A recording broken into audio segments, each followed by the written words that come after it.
নমস্কাৰ বন্ধু বান্ধৱীসকল, আজি গাড়ী পাই ভিডিঅ'টো ষ্টাৰ্ট কৰি দিলোঁ। আজি গৈ আছোঁ আমি শিৱসাগৰ নিৰ্মলা বাইদেউ ঘৰত। আজি আমাৰ 5555গৰাকী দিহানাম হ'ব বৰ্ডিং ফিল্ডত 15 ডিচেম্বৰ তাৰিখে। আজি তাৰ দিহানাম মুকলি কৰা হ'ব। তেতিয়াহ'লে ব'লক ভিডিঅ'টো সকলোৱে এনজয় কৰক, চাই থাকক। কি হ'ব দিহানাম, কেনেকৈ কোন কোন আহিব, আমাৰ প্ৰবীণ ছাৰো আহিব, বহুত মানুহ আহিব, বহুত বিভিন্ন ঠাইৰ মানুহ আহিব, লিডাৰশ্বিপসকল আহিব। আৰু এয়া চাওক ৰাস্তাত কিমান গৰম, মানুহ জনশূন্য আহিছে। ব্লগ তেতিয়াহ'লে ভিডিঅ'টো আৰম্ভ কৰি দুটাই ঘৰত বোলে একো খাই নাহিলে, পানীকে খাই আছে আৰু দুইটাই একে আহি পহি নাই আৰু। এইটো একদম চুলিটো চাওঁ, এইফালে চাওঁ, এইফালে দিয়ক, এইফালে দিয়ক। চুলি চাওক ৰাইজ, 2 বছৰ ৰখাই পিনি চুলি ৰঙা কৰি দিলে। আৰু আজি ক'ত কি আছে কৈ দিয়ক, মই ভালকৈ গম নাপাওঁ। পাছত এতিয়া কৈ দিয়ক। নাই, আজি 5555 যিটো আমাৰ ৰেকৰ্ড হ'ব, তাৰ বাবে আহিছোঁ। আজি তাৰমানে তাতে আমাৰ গানকেইটা, গান যোন দুটা, সেই গান দুটা ৰিলিজ হ'ব তাতে।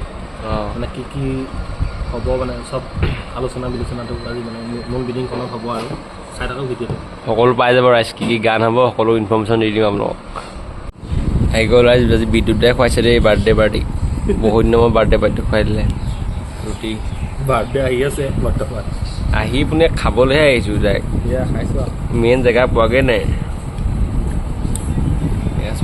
আজি পানীকে কাৰণে খাই দিবলগীয়া হৈছে।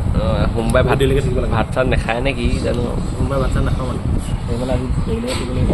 ভিডিঅ'টো কেতিয়া যাব আৰু। সোমবাৰে আমি আহিছিলোঁ খালি আৰু দেই। এয়া পাই গ'লোহি আমি নিৰ্মলা বাইদেউ ঘৰ। আছক তেওঁৰ পূজা কৰা থান এভাগ, ব্ৰহ্মা বিষ্ণু মহেশ্বৰ কৃষ্ণ কৃষ্ণ ৰাইজসকল সকলোৱে লাইক কমেণ্ট কৰি দিব দেই ৰাইজ। আহি পালোঁ যেন টেঙা পানী বনাইছে, খালি বনাব নাজানে। এইফালে চাহ বনাইছোঁ, ময়ো ৰান্ধনি আজি আমাৰ নিৰ্মলা বাইদেউ ঘৰত। এইটো তিতা কৰি দিলে, এইটো খাব ৰাইজ। তিতা নহয়, গৰু টেঙাটো বনাব নাজানো নি? মই গৰু বুলি আজি সন্মান এটা পাইছোঁ। এয়া চাওক বাইদেৱে লাভ কৰা বহুতো সন্মান, বহুতো পুৰস্কাৰ, গোটেই ঘৰখনত বাইদেউসকলৰ পুৰস্কাৰ আৰু সন্মানে ভৰি পৰিছে ৰাইজ। ক'ব নোৱাৰোঁ আৰু। গোটেই আৰু ৰুম 2-3টা ৰুম এইবোৰে ভৰি আছে। গামোচাটো ক'বই নালাগে, আইডেণ্টি কাৰ্ড ক'বই নালাগে। চাওক বাইদেউ কিমান এগৰাকী প্ৰতিভাৱান ব্যক্তি। এয়া চাওক ৰাইজসকল আহিছে আৰু দূৰণিৰ পৰা আহিছে ন, আপোনাৰ মৰাণ, যোৰহাট, বহুত দূৰৰ পৰা আহিছে।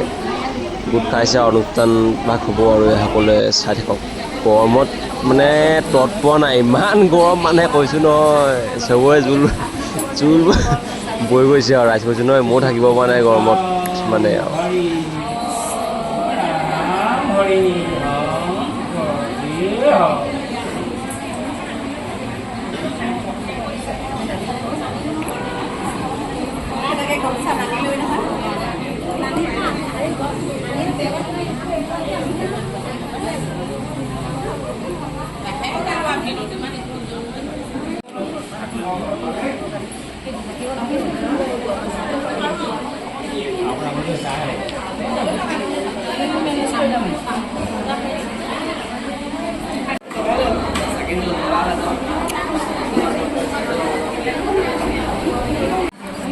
আমাৰ শুভ উদ্বোধন কৰা হৈছে, বন্তি প্ৰদান কৰিছে।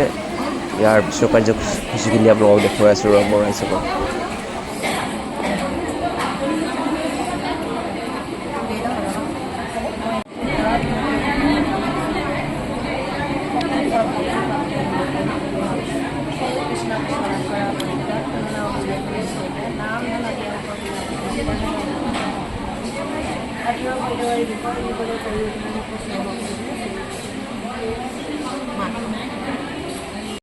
যিকেইগৰাকী আসনাধিষ্ঠ হৈ আছে, মই প্ৰত্যেকগৰাকী আই মাতৃকে আপোনালোকৰ আগত চিনাকি কৰাই দিছোঁ।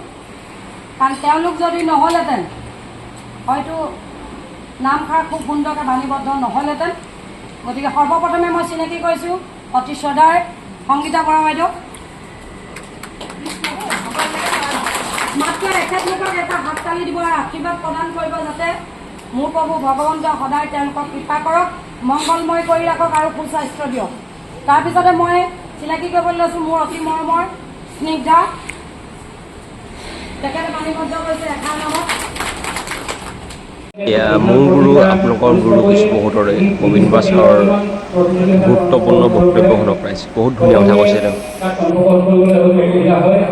কিন্তু এই যি অনুষ্ঠান ভাগি অনুষ্ঠিত কৰিবলৈ লৈছে, ইয়াত আমাৰ গাঁৱে ভূঞে বহুত প্ৰতিভাৱান আই মাতৃ আছে। তেখেতসকলেও একেধৰণে পৰিৱেশন কৰিবৰ কাৰণে ইচ্ছা কৰে, কিন্তু প্ৰতিযোগিতা হ'লে তেখেতসকলে এইখিনিৰ পৰা বঞ্চিত হৈ থাকে। কিন্তু এতিয়া সেইসকল আই মাতৃয়ে এই অনুষ্ঠানটিত অংশগ্ৰহণ কৰি তেখেতসকলৰ যি আধ্যাত্মিক চিন্তা চেতনা, আধ্যাত্মিক চিন্তাধাৰা, এই আধ্যাত্মিক চিন্তাধাৰাৰ তেখেতসকলে বিলীন হৈ ঈশ্বৰ কৃষ্ণ ভগৱন্তৰ পূৰ্ণ নাম চৈতন্য কৰি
চফা টোপনীয়া হ'লোঁ। সেইজনে গাড়ী উলিয়াইছে আৰু ওপৰত খানা চলি আছে। খানা চানা নাখালোঁ, বিয়া আছে, বিয়া খামগৈ। বিয়া ৰাইজক কিমান সমাগম। আজিলৈ ভিডিঅ' এনেকৈ সামৰিছোঁ দেই ৰাইজ বেয়া ভাগৰ লাগিছে এইটো